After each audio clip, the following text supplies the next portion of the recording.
Hello friends, তো বন্ধুরা আমরা সবাই টিকটক অ্যাকাউন্ট চালাই। তো আজকে আমি দেখাবো যে আপনি কিভাবে টিকটক অ্যাকাউন্টের নামটা আপনি চেঞ্জ করতে পারবেন একেবারে ইউনিক একটা পদ্ধতিতে। চলুন আজকে আমি আপনাদেরকে ফ্রেন্ডস, টিকটক অ্যাকাউন্টের নাম পরিবর্তন করার জন্য প্রথমে মোবাইল ফোন থেকে টিকটক অ্যাপটা ওপেন করতে হবে।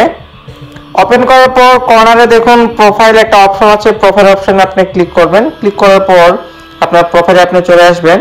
এখন আপনি যে কাজটা করবেন, সোজা আপনি এডিট প্রোফাইলে ক্লিক করবেন। ক্লিক করার পর দেখুন অ্যাবাউটের নিচে নেম আছে রিপন কুইরি। তো এখান থেকে আপনি যা চান আপনি এখানে লিখতে পারেন, বলতে আপনার টিকটক অ্যাকাউন্টের নামটাই আপনি সরাসরি এখানে চেঞ্জ করতে পারেন। চেঞ্জ করার পর শুধু এখানে এই সেভ বাটনে ক্লিক করবেন। তবে একটা জিনিস মনে রাখবেন যে নিচে লেখা আছে your nickname can only be changed once every 7 days, মানে 7 দিনের ভিতরে আপনি একবার শুধু চেঞ্জ করবেন।